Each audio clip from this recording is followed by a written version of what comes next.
We are live. Good evening, everybody. Thank you very much for joining us. If anyone has, I don't know if anyone has yet, but we'll see you soon, hopefully. I'm delighted to be joined again by Alex Armstrong and Chloe Dobbs. Hello to both of you. Hello, Hello. evening. Right. Now, before people actually join this call, what has been the one thing that's wound you up the most this week? Preferably not a topic that we're discussing. I mean, actually, for me, it was seeing the news tonight about Sadiq Khan's London being attacked again with a man at Beckenham Junction station with a massive knife. The knife is It's massive. Just take huge. a look at Yeah. the video; it's crazy. And it's the fact that again, we're not going to hear anything from the Mayor of London about this. This is going to be completely dazzled over by him and his overpaid lackeys sitting on their six-figure salaries, thinking everything's all dandy. But while the rest of us suffer, of course, muggings are up, as Matthew Stadlen will also attest to, as he had his phone nicked recently, despite being the ultimate street fighter. I shouldn't. Oh, I did. I A laughed. street fighter and someone that says, I've never been mugged in London. It is safe. I will never be mugged. He said point blank, I will never be mugged. And he was mugged. Yeah. And then he doubled down on it, tweet after tweet, and then he tweeted again. I mean, he tweeted again the other day, going, just to verify, the Met Police said it was a theft, not a mugging. And I was like, well, Matthew, a mugging is something that happens in broad daylight, and there's no actual definition of it under the law. So, as far as I'm concerned, it's a mugging. Stop. I would want this tweet to die. I'd want this whole thing to die if it were me, but obviously not Matthew. No. Chloe, what's wound you up? I think probably the England flag debacle on the football shirts. Apparently, the English flag is too cancelable, and we need to switch it up with some kind of mixture of the English flag and the bisexual flag. It's just what most people are stipulating that it is. I'm not completely sure if that's what it is, but it definitely wasn't a British flag. Looks nothing like it. That thing behind me, right, is a Union Jack in sort of pixel form from Nick from the Saturday Five. Darren. And someone commented, thinking that they're very clever, saying, well, look, you've butchered the British flag. And I said, yeah, it ain't the England kit, is it? There's a big difference. It is so true. That's literally been the only argument of the nutty people on the left who are happy to watch our entire nation be destroyed. It's the England's national kit. I mean, you really can't get much worse, especially for football. I mean, how out of touch are the people at Nike to do this? Mad. And I actually, I do worry. They aren't doing it to any other country, are they? No, and exactly. I think there is a problem with English national identity, where every other constituent part of the United Kingdom can have a national identity, but when it comes to England, we're the white supremacist bigots or something like that, and we can't have our own national identity. I mean, just yesterday I was watching the Scotland and Northern Ireland game. Was it yesterday or the day before? It's all blurring into one. And they booed the national anthem. And I just sort of thought, well, clearly the unionists who work, they were busy that night. That's all I can say. The nationalists. Yeah, I mean, at those games, there's always a small minority of very loud people that tend to actually be the ones who are ruining it for everyone else. And I lived in Scotland for a few years. There's a lot of unionists up there. I mean, we still won that vote by quite a healthy margin. But it is that the SNP have done so much damage to our country. It's unbelievable. And nobody calls out how aggressive and how, their tone is so partisan towards and against. It's anti-English, really, frankly. They're horrible. I would go as far as to say there is real anti-English racism there. Yeah, absolutely. Well, I mean, you've heard Humza Yunus say that people are too white there. Yeah. Or in government, at least. Yeah, I've reported him for a non-crime hate incident with his new hate crime legislation, so we'll see how that goes. Give him a taste of his own medicine. Indeed. Right, okay. I want to talk then about this story, which is, well, we can't see it. I'll zoom in. This Easter egg. Now, It's in a store. The Telegraph reported this. It's in a store, like a sort of a store that's been set up to actually sell these eggs. Now, this story comes around every single year where people say, we just can't have our Christian heritage. We are losing our identity. We can't have anything in this country now.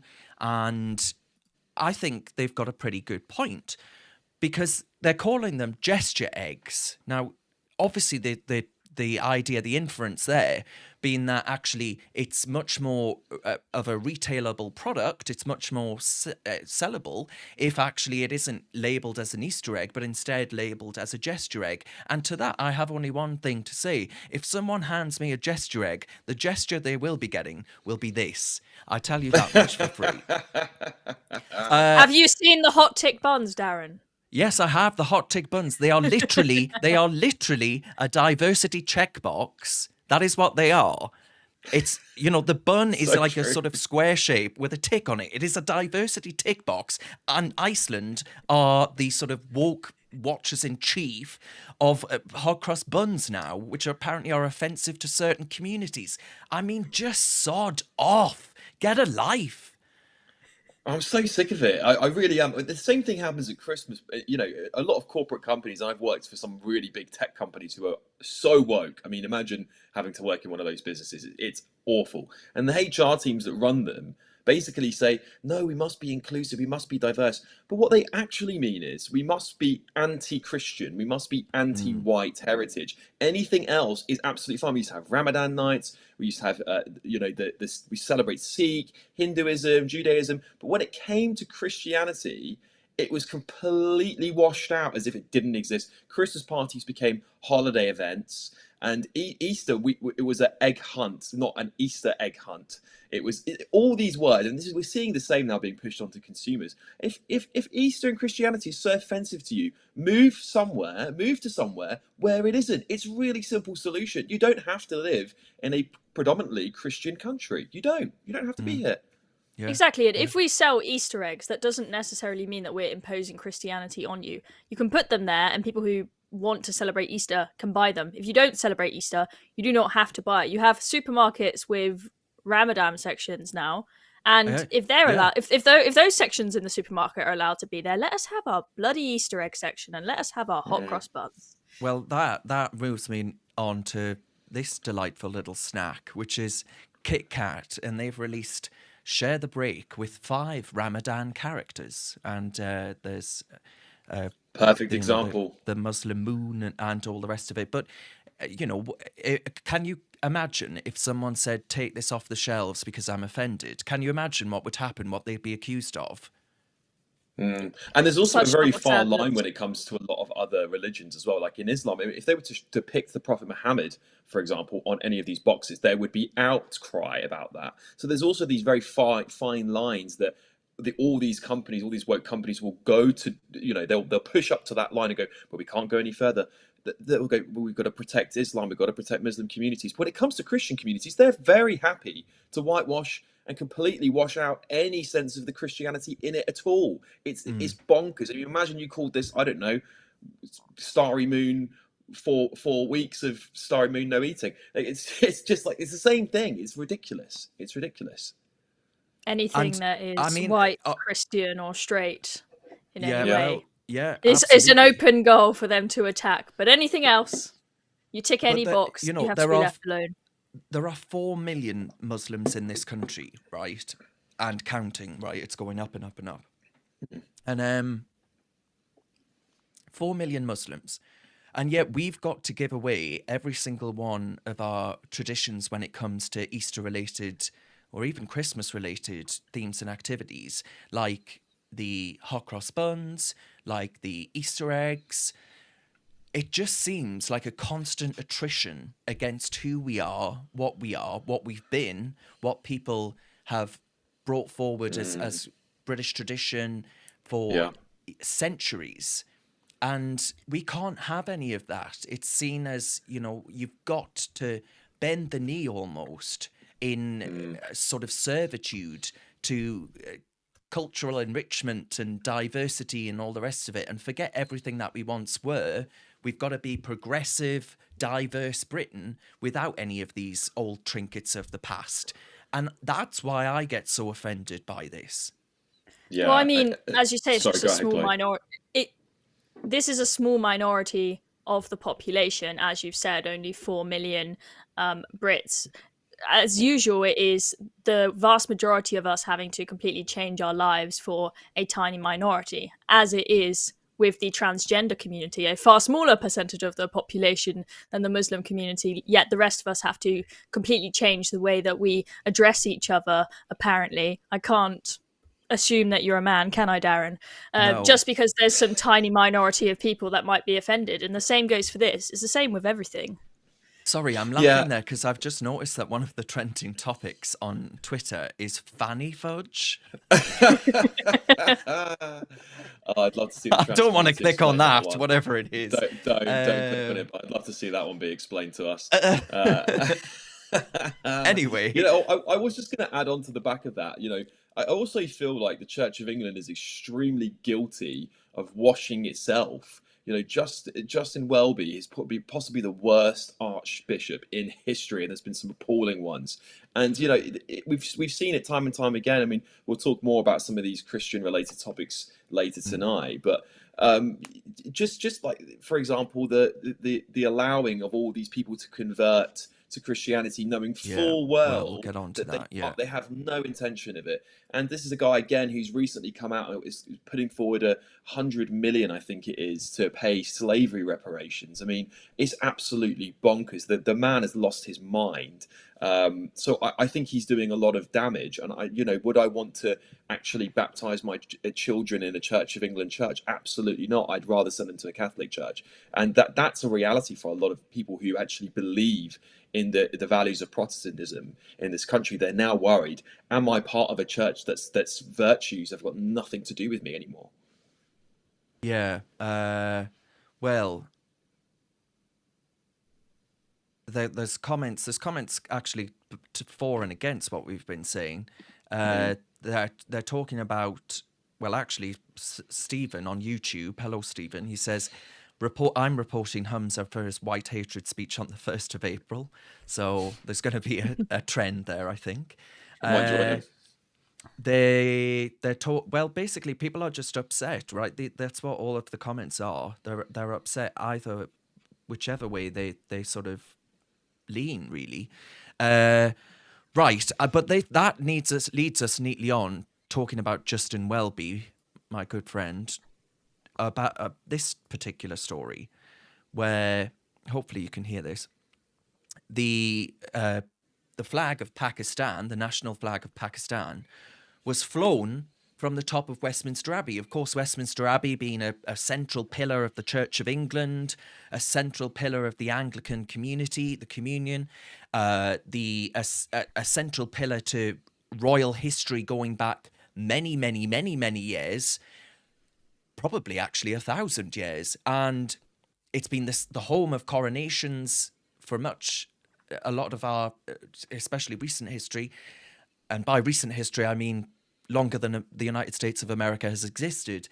And yet, we find that the flag of Pakistan, a country which persecutes Christians, which has arson attacks against Christians practicing their faith, they are beaten.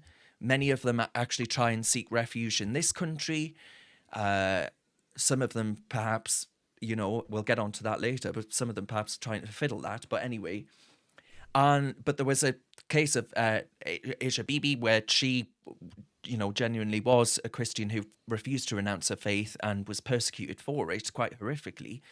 And yet that emblem of Christian faith in this country flies the flag of a Christian oppressing nation that it basically is so anti-democratic and corrupt that it isn't worth thinking about.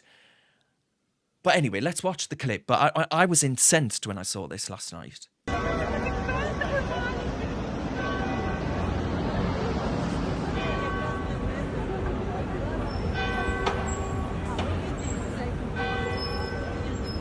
There it is. Dun, dun, dun, dun, dun.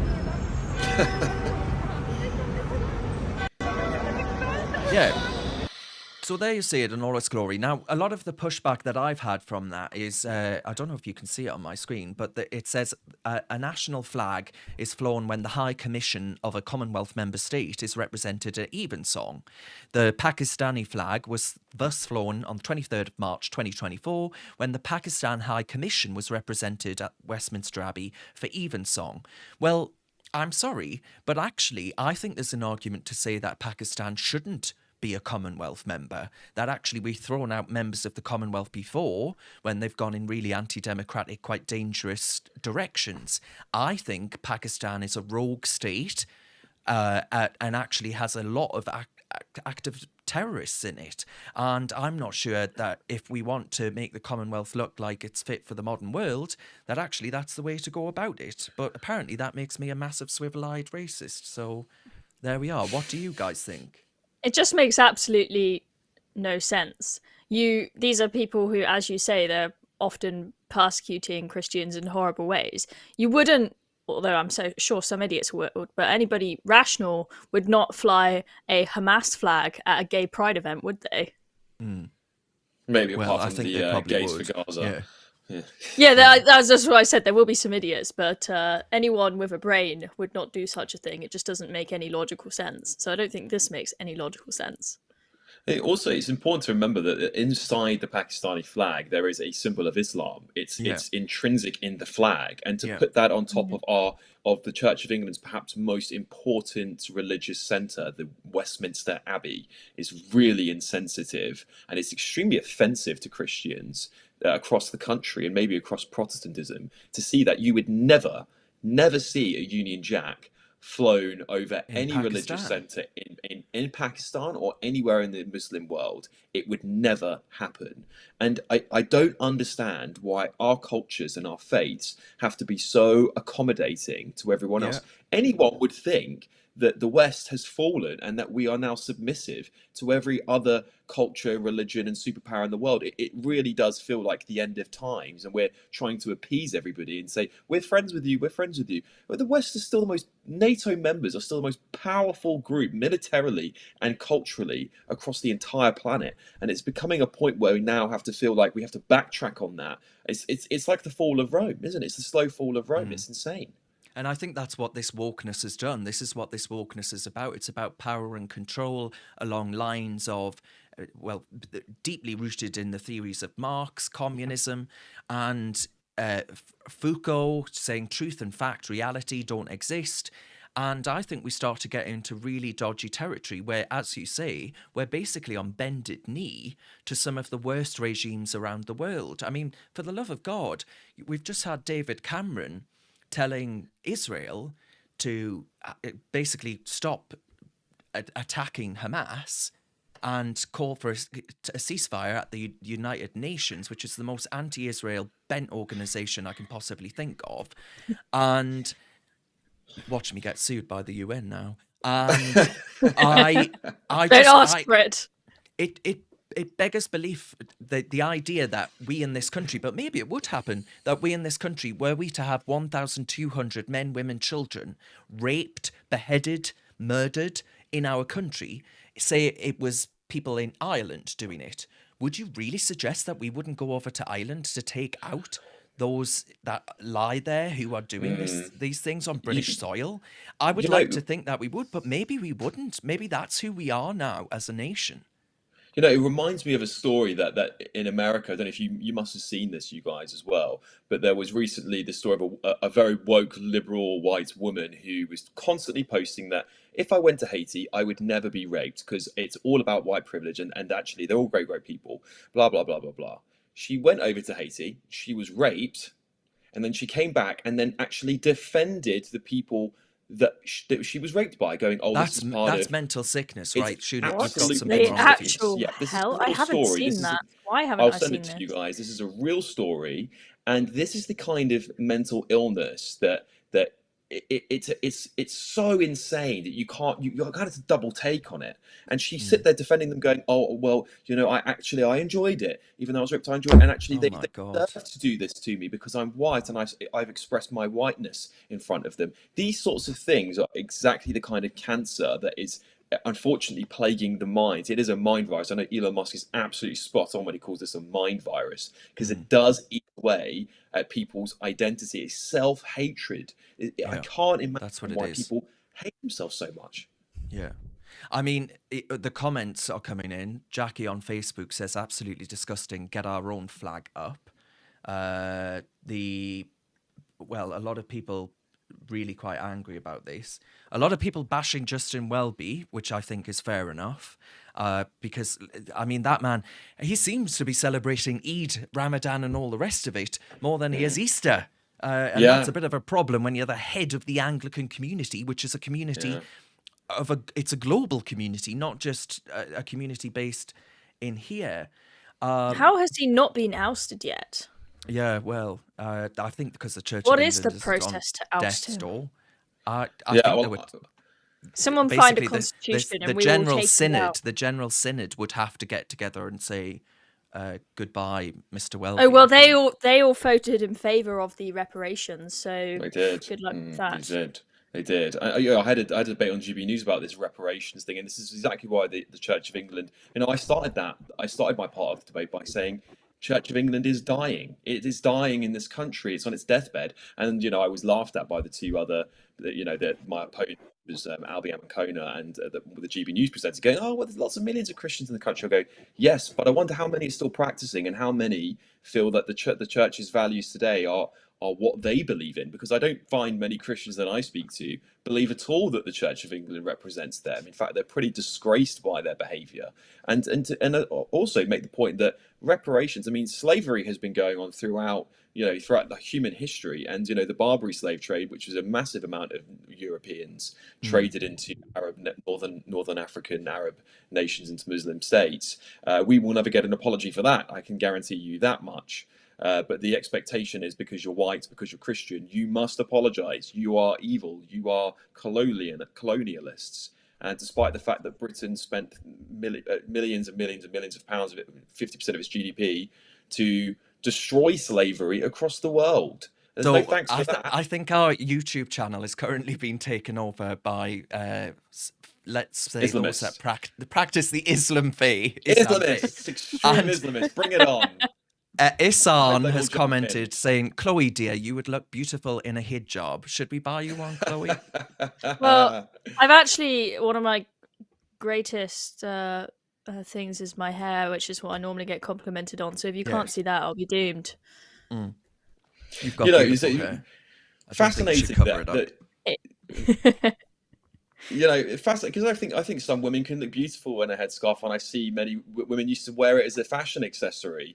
And I don't think that there's anything wrong with the headscarf. If you want to wear a headscarf, you're more than welcome to. What I don't like is when there is a full niqab and you are literally oppressing women underneath that. Like, it's a man forcing the woman to wear it, even though it's completely mental in the 21st century for a woman to be covered from head to toe and just have a slit for her eyes, because the man feels that he shouldn't have let other men see that woman's face or body, is absolutely insanity. This is, again, very, very aggressive men who maybe have a little bit of self-consciousness about themselves, rather than be confident that their woman's going to stay with them.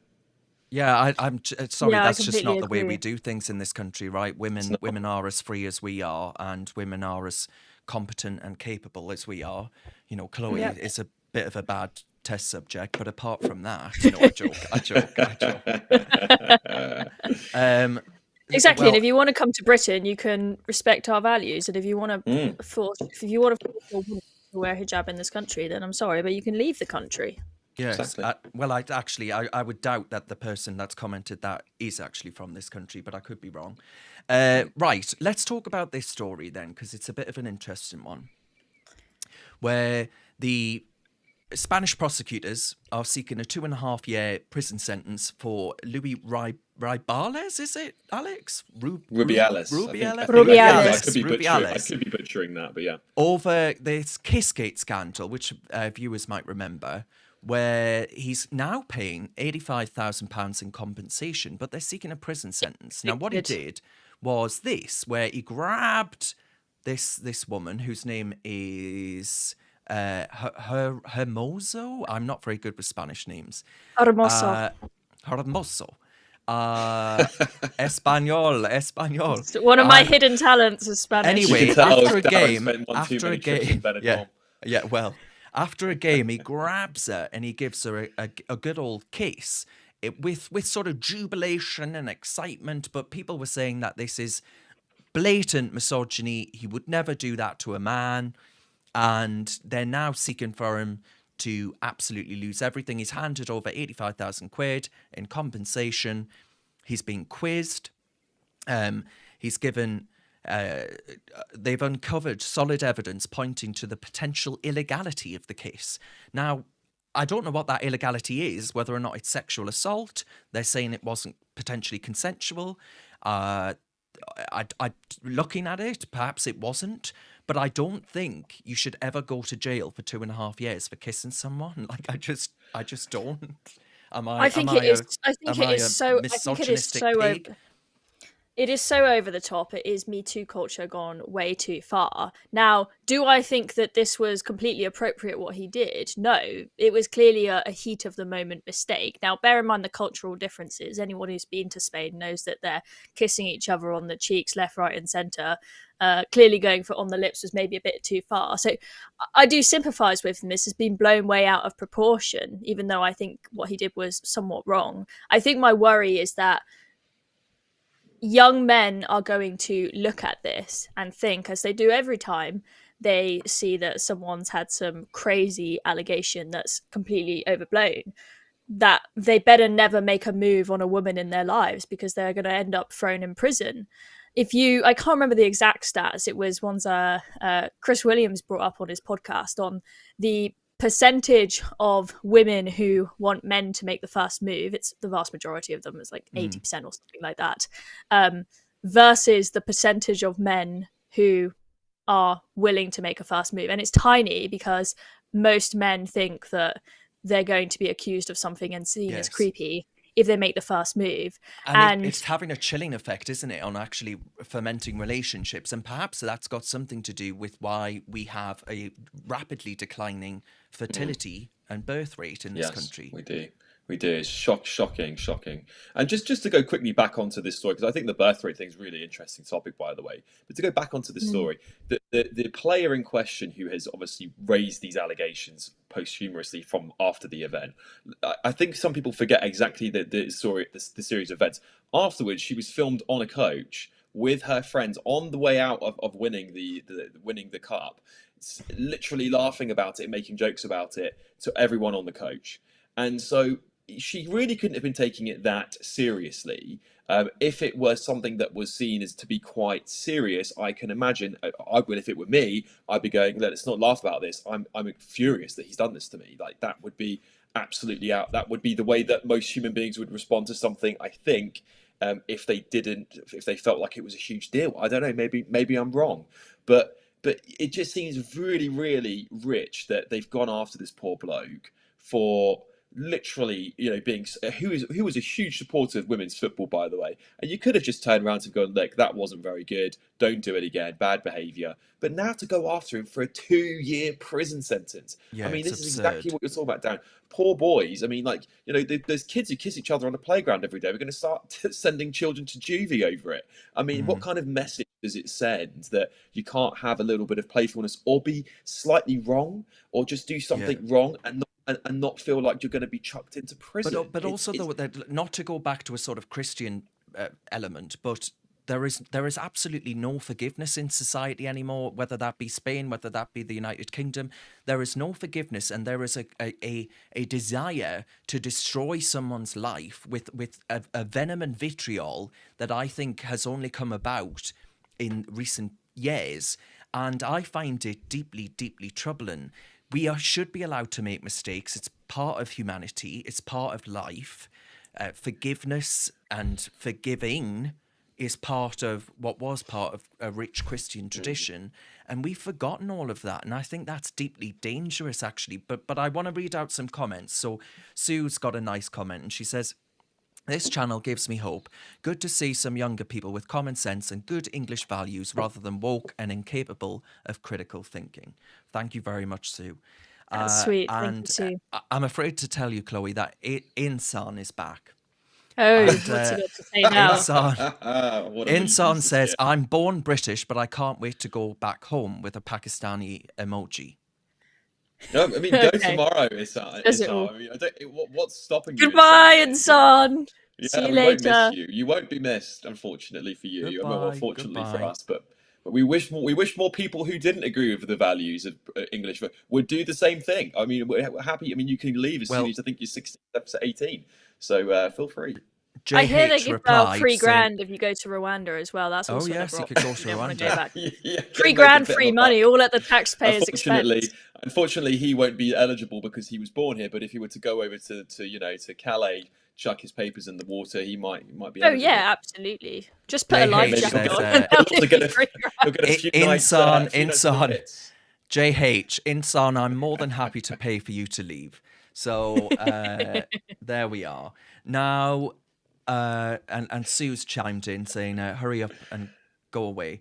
Now, JH says, do you have a GoFundMe? Yes, we do. If you go to reasoned.uk, there is a donate link on that page. If not, you can Google Reasoned UK GoFundMe and it should come up. If it doesn't, I will seek out this comment and I will reply.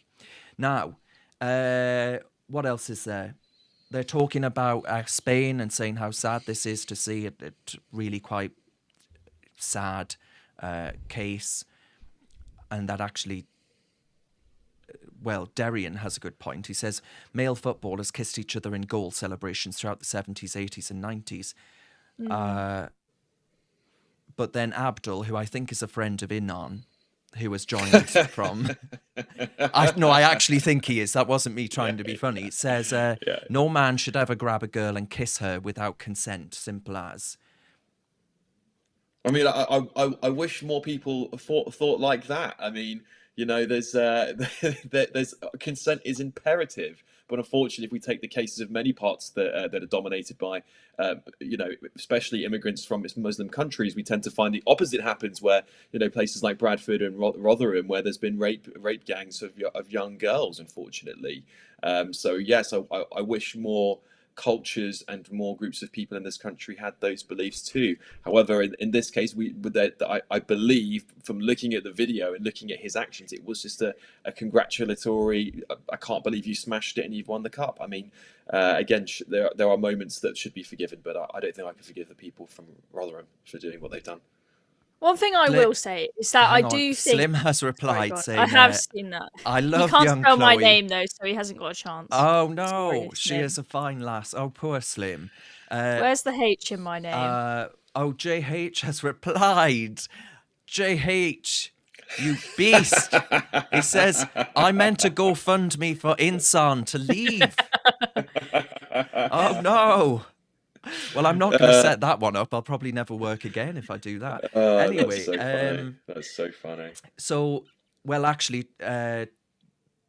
Tom had a comment about what we were talking about earlier, and he says the St. George flag flown over a mosque on St. George's Day ain't going to happen. And I think that's a perfectly fair and valid point. That sums it up pretty well. Meanwhile, we acquiesce to every single bloody religion going.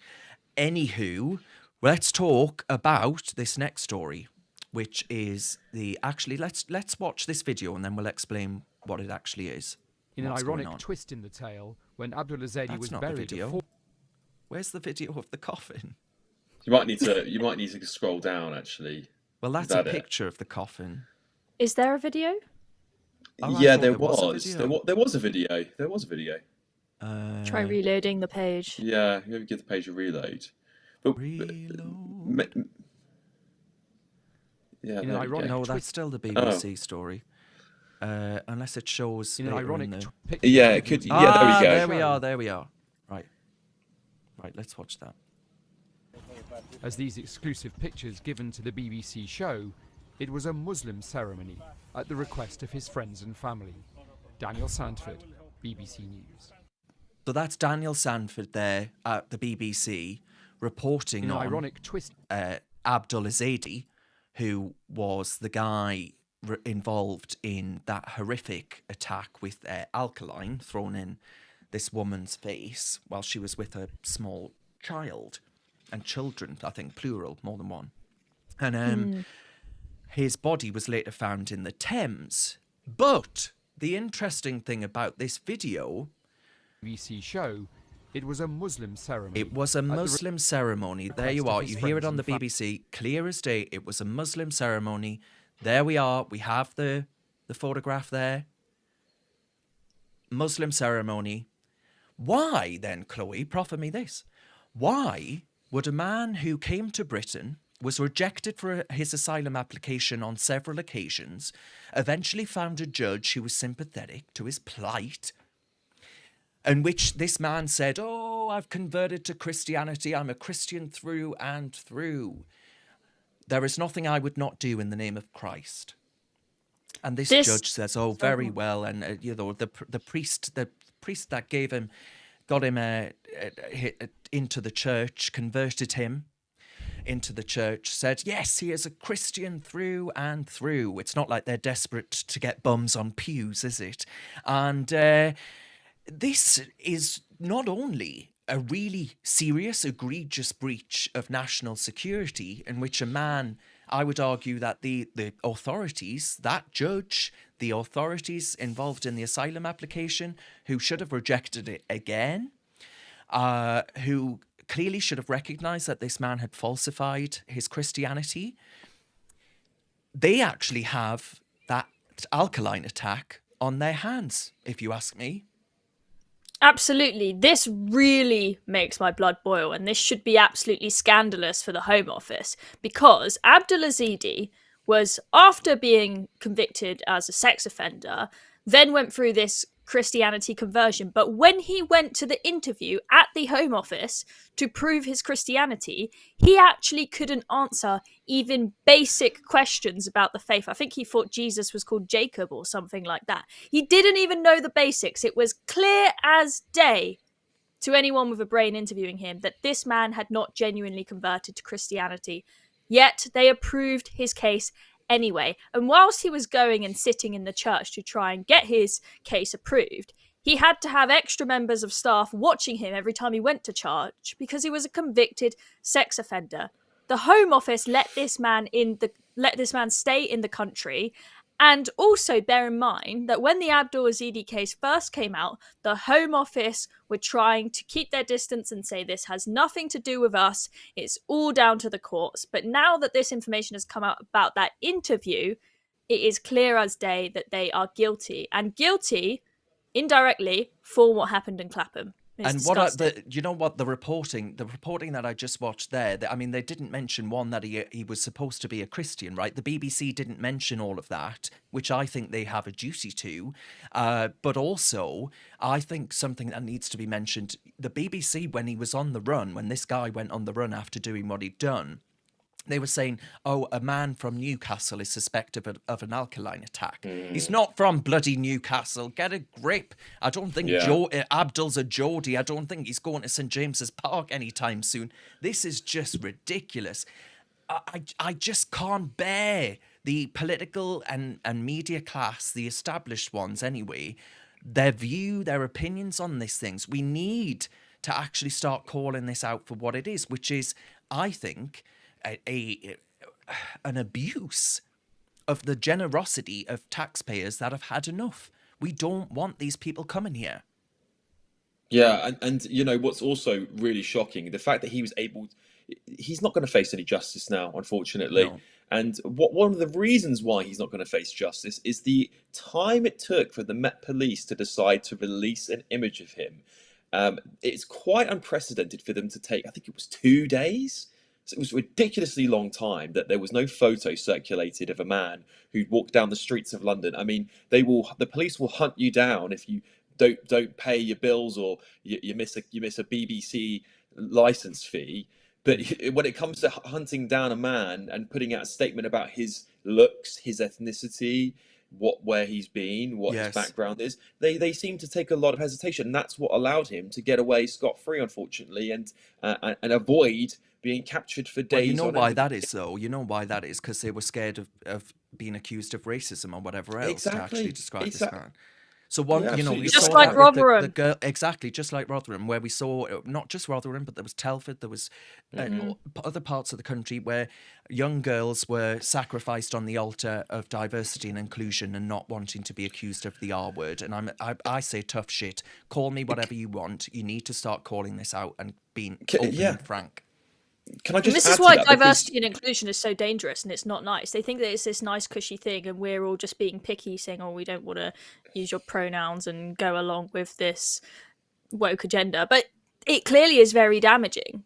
This Yeah, attack may not have happened. What happened in Rotherham, Telford, Rochdale, etc., may not have happened if people weren't going along with this diversity nonsense. yeah, you're absolutely right, Chloe. And again, we've seen today. I mean, anyone who's online will see the knife attack at Beckenham Junction. Oh, it's horrible. When they're releasing the description of the perpetrator, they're deliberately not mentioning skin color.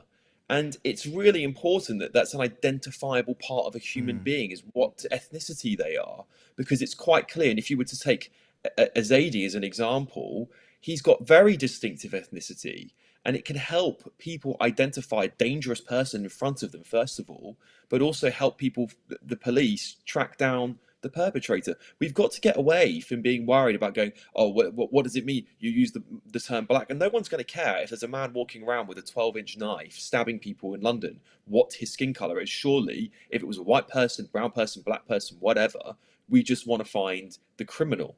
It's mad. It's really, really mad. I just can't believe we got to this point. Yes, well, now the Met Police are getting rid of their gang matrix, whatever it's called, aren't they? Because apparently blacks are overrepresented in the matrix, because either 80 or 90% of London gang members on the list are black. Yeah, and statistically speaking, you know, there's a reason why more black men are stopped and searched on the streets of London. It's because they are more likely to be carrying a knife and get involved in knife crime. That's if the evidence is that way, in clear as day, then I'm afraid to say it's a case of a tough luck, you know. Well, I mean, the left would like to think it's just institutional racism, but I tell you what, I live in London, not. and I haven't seen one white gang, but every day I see. I have to, you know, I have to see. I don't think there's such a thing as institutional racism. I think that's a BLM grift. Always Pooh has commented saying, "If Chemical Abdul is a Christian, I'm a freaking Martian." Which is amusing. On the institutional racism thing, Lee Anderson, I don't know if you guys have seen it, but Lee Anderson was on a committee and I think it was the firefighting service. Chloe, this was a brilliant clip. I did a video, Yes. On the Reason channel, go watch it, guys. Chloe, why don't you tell us what happened? So Lee went to this Home Affairs meeting, and there was a woman there who is the chair of I think it's the Wilshire Fire and Rescue Service. And there was a report done on this fire and rescue service saying that it is institutionally racist. And she looked at the report and said, yes, I absolutely agree. So Lee went in there and said, do white members of staff in your service have any advantages at work? And she said, no, I shouldn't think so. They don't have any. And he says, right, well, how can you be institutionally racist then? And she just mumbles and goes, I'll have to get back to you on that. She couldn't even give one example. It was absolutely pathetic. Yeah, well, Time Lord has commented saying DIE, which is, you know, diversity, inclusion, equity. The acronym is DIE, which is, I think Time Lord is making a pertinent point there. Now, we'll move on. We'll watch that video then of this horrible, horrible attack which took place. So this is from the London and UK Street News Twitter page, and they say, happened on the train to Victoria Station between Shortlands and Beckenham today. A man with a knife attacking a person on a train.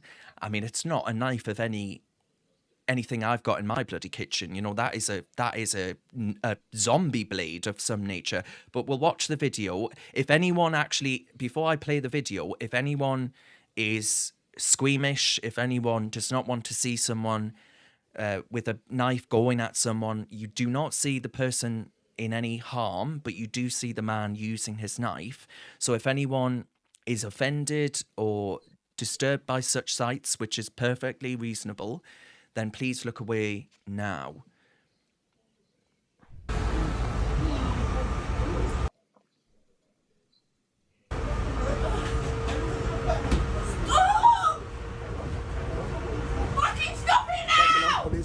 Train station, Beckenham train station. On the train. As soon as possible. When the ambulance. This man with a big knife. When the ambulance. Beckenham. I'm on the train to Beckenham Junction. And this man stabbing someone on the train. I mean, can I just say really, really quickly, his ethnicity is extremely obvious just by looking at his hand. Look, you can see there. Yeah. It's so when I mean, I'm sure if you go just underneath that tweet, Darren, you might see a statement released from I don't know whether it's from the Met Police or the Tube or London Overground. Is this a statement? Again, it quite possibly was. Yeah, there we go. So detectives are appealing for witnesses to come forward after a man was seriously injured at Beckenham Junction today. Blah, blah, blah, blah, blah. Officers attended. Inquiries are ongoing and there have been no arrests so far. So there is absolutely nothing to identify the man whatsoever. So this guy's still on the run. You would have thought on a train, as soon as they get to the next station, there's a policeman there waiting to pull him off.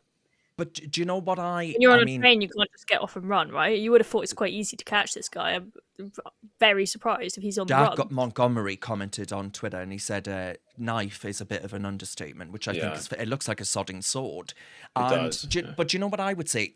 What I found most disturbing about this clip is the way in which most of the carriage, that particular carriage that they're on, aren't up in arms on the phone to the police. They're sat there perfectly, what seems to be perfectly stoic and not doing anything. Now, I would be at the other end of the bloody carriage. I'm not ashamed to admit it. And I worry that actually this suggests that under Sadiq Khan, lawless London have become, and Londoners have become so desensitized to this kind of wanton act of criminality that they're not even bothered about a sword being used on a train during the day. I mean, this reminds me of. Sorry, Chloe, go ahead. Go on, ladies first. I'd be surprised if someone wasn't freaked out if they saw someone with a huge knife on the train. Well, I think what's probably happening. They're just sat there. Yeah, I know. But if you were on that train, you're thinking, if I get up and I make a fuss and I'm on the phone and I start shouting at this guy, telling him to stop, as one lady is there, then he's going to come for me next and put a knife through my heart and end my life. But I want the balls of this chap who's just sort of sat there, minding his own business. Nothing's going on. I mean, Alex, what did you make of this? Well, look, so I was going to say, when I lived in Los Angeles for a few years, and the crime rate there is extremely bad, very, very, very bad, to the extent that you see it on the streets every single day. On your walk to work, you see people who are drugged out of their mind, carrying weapons. Some of them have guns. There was constant stabbings, constant attacks on people just walking to work. What I noticed and what shocked me the most about my just average commute to work every day was how desensitized the people living in Los Angeles had become to the insanity that was going on around them. I mean, there would people be laying in the middle of the road on a massive 4-lane junction, just laying in the middle of the road, screaming at the top of their lungs. There was a guy who was walking literally straight past me, punching the air above people's heads, and they just carried on like it was normal. And this is what's happening to London. I've lived in London most of my life. I was born and bred here, and this city is crumbling. It's on its knees. It never used to be like this. London used to be a beautiful, safe, amazing capital, a gleaming example of what any Western nation should be. And this mayor, particularly this mayor, has allowed time and hasn't called out once the rising crime rate of ethnic gangs under his watch. It is under his watch, and he's afraid to call it out. And maybe he just doesn't care, but it is extremely bad, and it's only been getting worse. So I'm not surprised people just sat there. Have you seen the video of the Deliveroo riders with machetes having a sword fight out on the street in broad daylight? Yeah. I mean, one's horrifying. There are so many videos that you could cite. I can't cope with it. I really, really can't. And I wouldn't want to live in London. I lived in London for 6 years, and walking home, you always feel unsafe, like I always did. And I just feel like they don't fear the repercussions of the law anymore, and that's the key major problem. I saw on Twitter today that someone who two lads murdered someone on the streets, left him for dead, and they got 4.5 years. Now, they got 4.5 years, and a guy called Sam Mellier, is it, got 2 years. 2 years for creating downloadable stickers that were deemed offensive. Downloadable stickers. He got half of the sentence of 2 lads that kicked and beat someone to death for downloadable stickers that weren't politically correct. I just cannot cope with the sheer insanity of law and order and justice in this country, which used to be the bedrock of those things, going back to the Magna Carta. Well, 2 years was the amount of time that the 2 Rochdale grooming gang leaders who gang raped, it's believed, 47 young girls as young as 12 years old. That's how long they spent in prison. That was a decade ago that they got out, and they're still living in the community because our Home Office can't seem to get rid of them. They claim themselves to be stateless. But anyhow, this really makes my stomach turn. This kind of, makes me quite scared to go on the train, because when you're on the train in this movement, you can't just get off and run. What I would say to our viewers, if you live in London or somewhere else where this is a genuine risk, please go on a self-defense course and learn how to de-arm someone. It is quite straightforward. I know that's a big knife, but as long as it is not a big machete zombie knife, you can quite easily disable someone's grip. Spending 1 hour at a self-defense course learning how to do that could save your life, or it could save someone else's life. You see this happening to someone else in public. So but I mean, how depressing that is, and it's a shame that we have to, but it's the world we're living in. And the population's going to grow and grow and grow, and we're getting so many illegal migrants coming into the country. Like, what are they going to get up to when they're here? I do despair. I'm going to get to some comments now because people are getting restless. But Wizard Jim on YouTube says, everyone laughs at the acronym being rearranged to DIE, diversity, inclusion and equity. But the original acronym of DEI is equally as funny. It's literally Latin for God. Proof that it's a new religion, if ever there was. That's a very good point, Mr. Wizard Jim. Going back to our earlier point, Susan Aldred says, do not buy any Easter eggs unless they are advertised as Easter eggs. That's what I'm going to do. Good for you, Susan. Power of the people. People power, purchasing power, I'm all for it. And they're saying that actually, well, a lot of them unsurprised that actually the police haven't put forward this guy's ethnicity as part of the... But Wendy has a comment. She says, I find it almost unbelievable that nobody had the backbone to do anything or at least phone for help. Well, people, I think you couldn't hear Wendy, maybe, but you can hear that there are 2 people on the phone, at least 2 people on the phone giving a description, I assume to British Transport Police or whoever else. So frantically, as you can well imagine, rather frantically. So I think they did, Wendy, to be fair to them. But then there are a lot of people on the carriage who were stony silent, sort of. Well, perhaps they were just paralysed with fear. Maybe I'm being unfair. Also notice the fact that he's hiding his face with a COVID mask. That was one thing that really annoyed me during COVID, is that criminals started using masks to cover their identity. Well, Tom and nobody would turn a blind eye. You forgot to mention he was talking about Abdullah Zaidi. You forgot to mention he was convicted sex offender and then was granted asylum. Yeah, you did say that.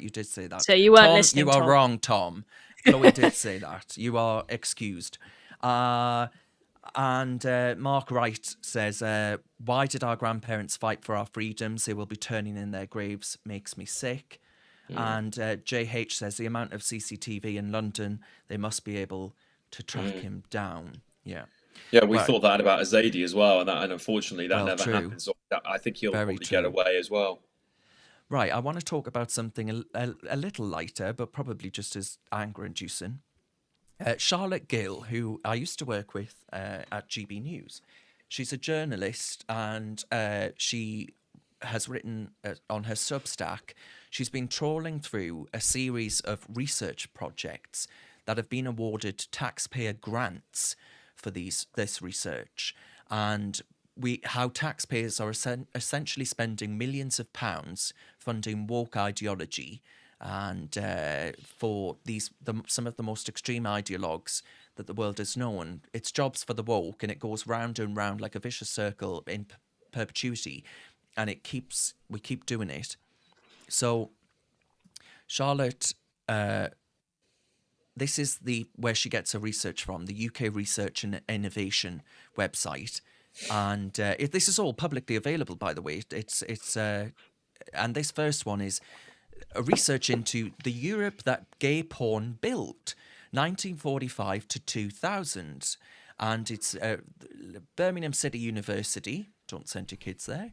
And the funded value there is £841,000. £841,000 on research into the Europe that gay porn built. And she has a list on her Substack, which you should all check out, where the first example, as I say, this is all from that website that I've just referenced there. And she's got more examples. Sequence, self and struggle, performing and archiving sex, place and class in pageant competitions in Cape Town.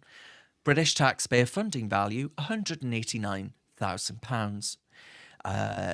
What are some of the most egregious ones? Perverse collections, building Europe's queer and trans archives. British taxpayers have paid £136,000. Asexual epidemics, detectives and spinsters, the construction of pathological asexuality in Victorian fiction. I mean, who the hell's interested in that? Sam Smith. And the value, the funded value of that is £714,000. What do you even spend that amount of money on doing a research paper? Decolonising Just need the a museum. £50 Microsoft Word subscription and that. Digital repatriation, £805,000. Trans performance now, glitching cisgenderism, apparently being a born male or female is a glitch in the system, in the matrix. And they were funded £185,000. Diverse communities, of course, there's a name check there. This is the BLM grift, funded £805,000 on looking at diversity in contemporary performance of early modern plays. Early modern plays were written for a majority white country. Of course they're not going to be bloody diverse. You idiot. Why have taxpayers been forced to give over £805,000? What is going on? I can't cope with this. It's genuinely cope insane. with this. I tell you what, I am willing to write a woke research paper if I get 800 grand for it. I'm willing to sell my soul and get nearly £1 million. I will be living the high life. I'll buy myself a nice big mansion. I just get ChatGPT to write the most offensive title possible and go to and AI, artificial intelligence, will do that for you. ChatGPT won't do it. No bother. No, they will. They'd love this crap. Oh, they love this is what their bread and butter is. AI are totally woke joke. And we'll be the ones bearing the brunt. We'll be the ones stumping up the cash. It's going to get to a point where people in this country would happily welcome a foreign invasion from someone like Russia. This is where it's going to lead. I'm telling you, there's going to be people who will be going, I'd actually rather have Putin running this country than the current mob circus that are doing it now. Because if this is where my money's going, I would much rather just chuck in the towel. It's absolutely insane to think that the direction of our country from a research, from a educational standpoint, from a policing, every major institution is being infiltrated by this small mind virus of people, I call them 5%ers, and they are radical. They will shout and scream. They'll complain about you to HR. They'll get you fired.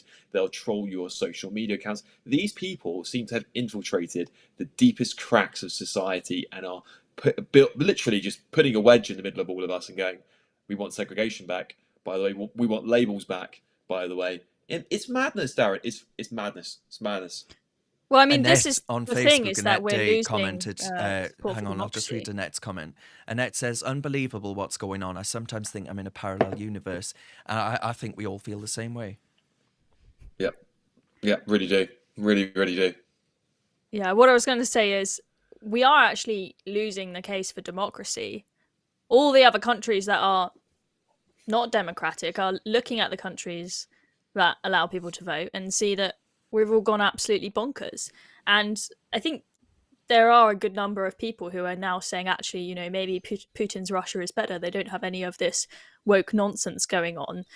And I'm just hoping that if if God forbid we did get invaded by Putin, that one good thing might come out of it is that it's finally the reality check for these absolute nutters that maybe they should, we've got bigger fish to fry than their stupid woke agenda.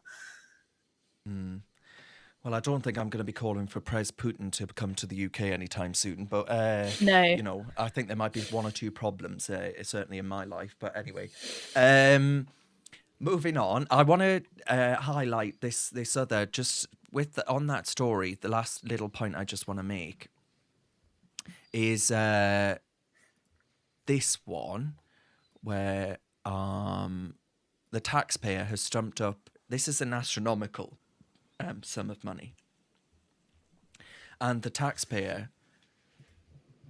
if I can get it up, so hopefully you can see this on the screen. Yeah, so what it says here is this is a UK research and innovation funding. So this is our funding, right? This is funding to Arts and Humanities Research Council. There's a whole load of these councils, taxpayer-funded entities with acronyms that have put forward this cash. And it's called Realising the Health Co-Benefits of the Transition to Net Zero.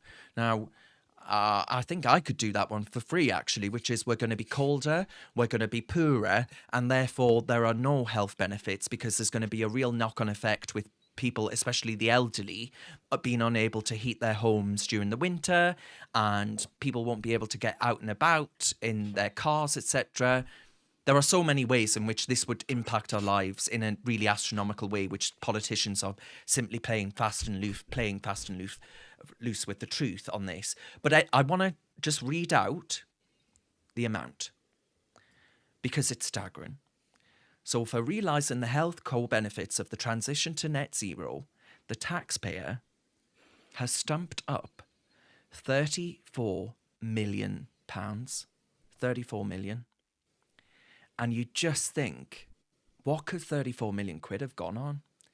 That could have got us some bobbies on the beat. We've just been talking about the dire straits that London's in. Like, this is just obscene. Well, I mean, the it's cost astronomical. Go on, Alex.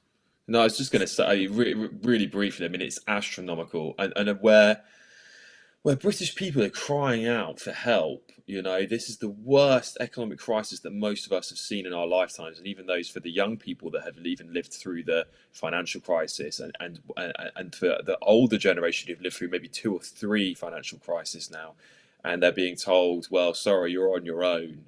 But we'll happily fund this research paper and all this nonsense at the tune of 34 million. And we'll also continue with our net zero insane agenda, all under a Conservative government. I know why people are turning away from the ballot box now. It makes total sense. Yeah. Yeah, absolutely. And the amount that we've spent on those pro-Palestine protests since they started is now in excess of 30 million, I expect, by now. We saw recently it was 30 million a few weeks ago. So to just put it into context, you've seen how much goes into those protests every single Saturday, tons and tons of police lined up all over the streets. The cost of that every single Saturday since October 7th is the amount of money you apparently need to fund a research paper.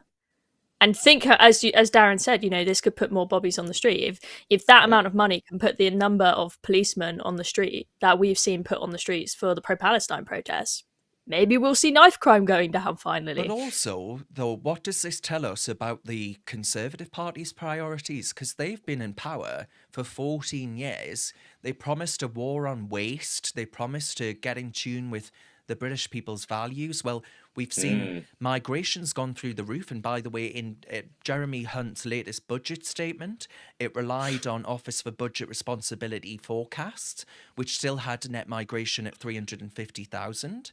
Like, that's far above what anyone in Britain wants.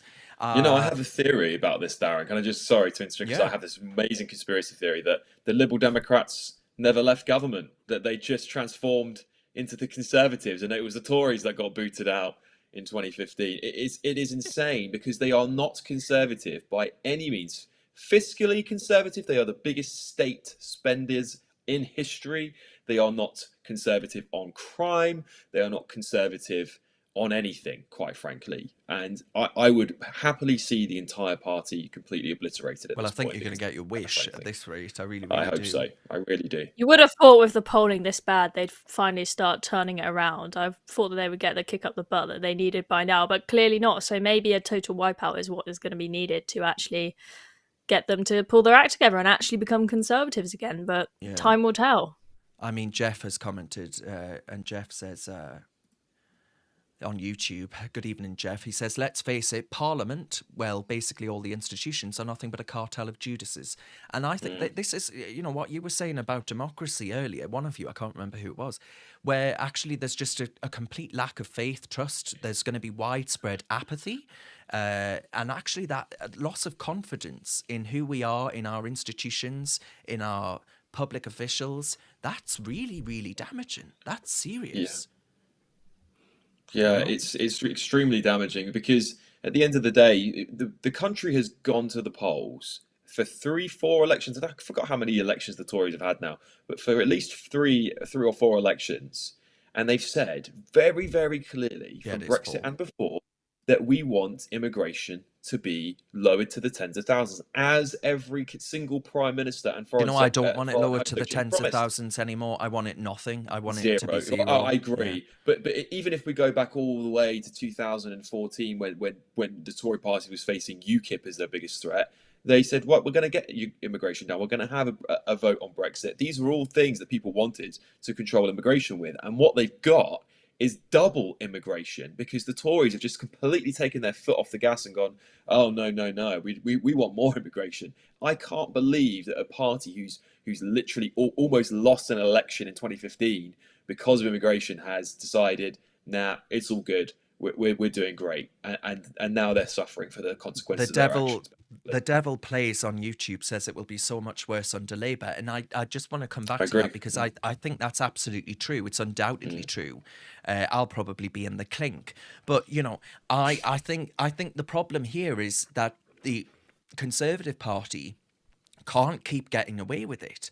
Right? I know this is going to be bad for my country. I know that the Labour Party will be very bad for Britain. But I'm afraid to say that until the Conservatives wake up, they are also being bad for Britain, just slightly less. And that's a completely it's an unenviable position for the country. And I think we need to get out of it. We need to wake them up, snap them awake. But I tell you what, I will say this.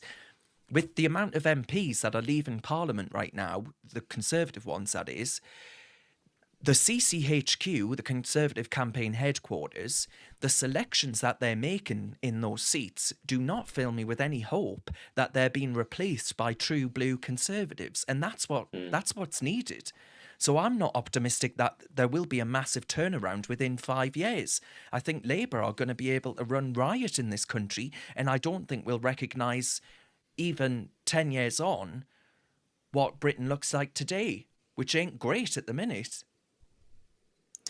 I do think it will be worse under Labour, but I think if the Tories haven't had, excuse my French, but the kick up the arse that they need already, that maybe our only option is to take the risk of having a stonking Labour majority for 5 years and then get back. I mean, I'm really hoping it's just not working so far. But Labour be the same. That's why I'm voting Reform. All their policies are what the majority of the people want, especially on immigration. Yeah, and we're seeing that Reform obviously polling extremely well, out-polling the Conservative Party with males. I think is that correct, Darren? I think that is correct. It was young males, right? Young males, all males. Oh, really? Okay. Yeah. So we are starting to see a shift now, and you know, the one thing I will say is I've got quite a big family. I've got a lot of brothers, and some of them are quite young. They're just in their teenage years. They absolutely reject and hate the woke nonsense. And I really do hope this is a blip in society, a little bit like the hippie movement, where it will stick around for 10 years, but the younger generation will go, "What the hell are you lot thinking?" and reverse it all. Because at the end of the day, they're our hope. The biggest concern I have really about the Labour Party, because there's not much difference between the Tories and Labour when you actually put it down on paper. They're both exactly the same right now when it comes to most of their policies. Is the only difference is Labour is a little bit worse on social policies. And that's where it worries me, is what kind of laws are they going to be able to prosecute people under over the next 10 years while they're in government? I do hope reform, though, wipes the Tory party out. Oh, and shut down GB News. I think they'll shut down GB News as Yeah, well. I suspect they probably will. But I think that will only make Labour's case to staying in government much worse over the long run. Shutting down freedom of speech will just turn it into a crusade against wokeism. So we're possibly heading for a civil war at this rate. It's quite possible. Well, on those cheery notes, I want to talk about Peter Pan and Alice in Wonderland. Now, it's a lovely story, The Boy That Never Grows Up, the love story, of course, between Peter and Wendy. A beautiful story, a story of hope, of courage, of determination, and fighting for who you love, what you love, and all the rest of it. A very, very beautiful story, illustrated here in colour. But it's been given white supremacy trigger warnings. The University Library gives historical children's stories disclaimers for colonialist narratives that could be offensive to modern readers. If you're offended by Peter Pan, you need to get a grip. You need to sort your life out. You need to go check yourself in to a mental institution. And I'm serious about that. But so they've given them white supremacy warnings. Adventure stories and well-known novels written in the 19th and 20th century are likely to include colonialist narratives. It warns that the vocabulary and illustrations in these works may appear racist and upsetting and offensive to modern audiences. So here you have Alice, and some academics have suggested that the hookah-smoking caterpillar in Alice's Adventures in Wonderland is an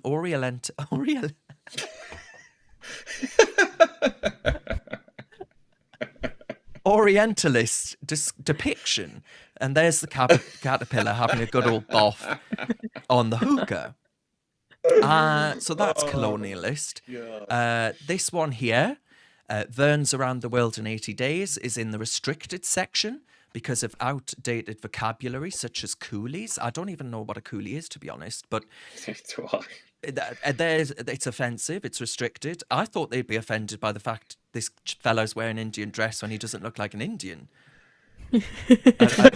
Native American, I should say. There's so much wrong with this picture, clearly. But the list goes on, right? The list goes on. There are a whole load of books. Beowulf, The Dragon Slaying Anglo-Saxon. I saw this ages ago. That's included because it's been flagged for animal cruelty and ableism. Oh my god, you know what's so funny about this? This is why I laugh, because the people who are actually classifying these books as white supremacist or racist, like for example the caterpillar that you just said was depicting an Oriental, they're the racist people. I actually think because they're the ones sitting there going, does that look like an Asian man, that caterpillar? I mean that is mental. You have to be you have to be insane to make that comparison, or to even see the comparison in that. I cannot get my head around it. The problem with Peter Pan, Chloe, is apparently that it references to savages inhabiting Neverland. Now, the savages are Rufio and people like that who are, if I recall correctly, who have like they're young terrorists. Lost Boys. Yeah, the Lost Boys. They've remember. occupied Neverland, but they're not calling them savages to be racist. They're calling them savages because they're lost, right? They're lost. They're just taking one little word and extrapolating as far as they can and to they racism. said apparently Peter in Peter and Wendy, Peter is called the Great White Father, while among the Red Indians, and this goes back to that point of everything from our past that we've loved and enjoyed. And I did love Peter Pan. That Hook film with Robin Williams was absolutely fantastic. Such a great film. And everything that's good from our past, things that we've enjoyed and have brought up generations of children to enjoy, are being denigrated and destroyed in the name of this Marxist woke cult. And I don't know what we do about that, to be honest, other than ridicule and laugh at it. Maybe that's all we can do. But that's such the best medicine, isn't it? Like I was just going to say, I think laughter, it was one thing that we now don't seem to have in Britain. Like we used to have Little Britain and Come Fly With Me and all those hilarious shows. And I Catherine follow Tate an there. Instagram account that reposts the Come Fly So With do Me. I, because it just makes my day. But I also, where I was born in northwest London was always quite a diverse community of people. Nobody was offended by it. In fact, everyone loved it. And it didn't matter if you're a white person dressing up as a black person or whatever, because there was no intention to offend you based on your race. But we all have stereotypes. All cultures have stereotypes about them. In fact, those British stereotypes are played out all the time on air still today, having the crooked teeth and the nose and being all snooty or posh. Those are played out absolutely fine. But when it comes to anyone else's ethnicity, that's when there's a problem. It's bonkers. It really is. Chloe? It's absolutely bonkers. And whatever happened to that good old saying, don't judge a book by its cover, that we were always taught as kids? And we saw recently the University of Cambridge introducing blacklists of books. Now they then Can't say that, Chloe. Take that word back. You can't say. Well, they blacklist. tried to defend themselves because people saw this and thought that means they're taking the books out of the library that are colonialist. But they said, oh no, we're keeping them. We're just organising them in the library where you have a section that says, this book is colonialist, this book is racist, this book is fascist. You're then literally just putting a label on the book and telling people to judge it by its cover. No one's going to go up to the bookshelf at the library of fascist books and take those all out and happily walk up to the librarian's desk and say, can I check these books out? If that's how you've labelled them, But it's hang on. absolutely bonkers. Surely, though, what you should be doing at a university like that, august and ancient as it is actually allowing young minds to be exposed to critical thinking, to actually form their own ideas and opinions. You can't shut off ideas and opinions from them. That's censorship, right? That's, dare I say, I know one person in history who had a thing for burning books, and I fear that that's the kind of totalitarianism that these people are slowly creeping us toward, and I find it deeply troubling. Yeah, well, I was really upset to see that this was at Cambridge, because what makes Oxford and Cambridge so unique compared to other universities is its commitment to training you to deal with really abstract, difficult, challenging ideas. Whether it's political or in philosophy classes, we'll spend hours being challenged on, are you dreaming? Is the world around you even real? That's how they train your brain to think, is to take an idea that you think is absolutely bonkers and force you to actually criticize it and delve into it properly. And to see that happening suggests to me that one thing that makes Oxbridge unique is really starting to disappear. That's what worries me. It was meant to be the founding principle of every university as well. I mean, this is the thing. Critical thinking is what you go to learn at university. It's literally the whole point of it. It's just the next step in education is to be able to look at two sides of an argument and decide, is there a sub layer here that I can find that is what these two authors are talking about?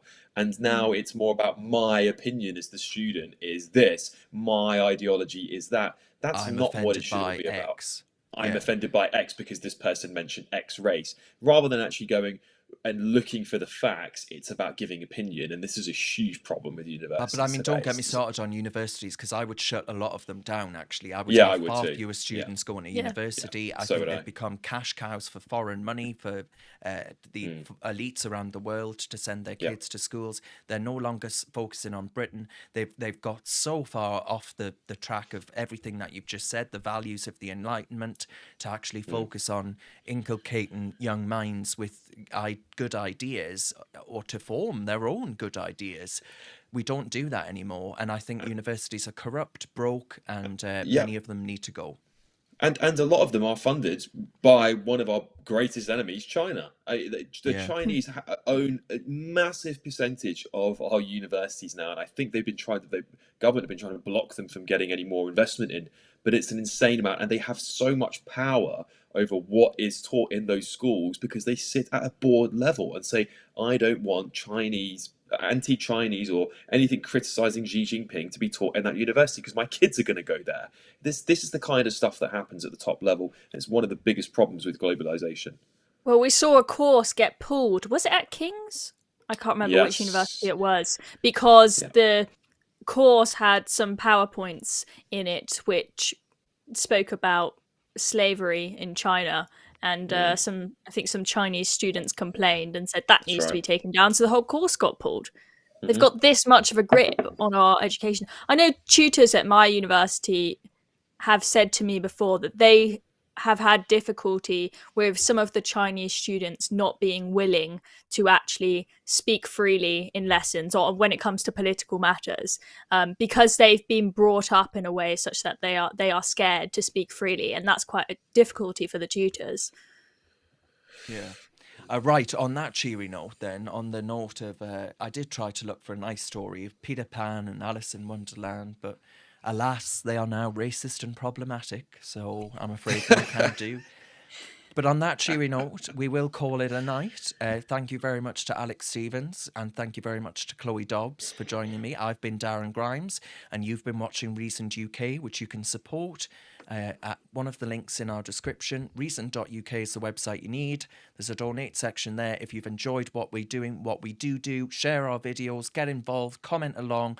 All of it really helps. We do want to be part of the fight back to everything that we've been talking about. So thank you very much for watching, and we'll see you again next week.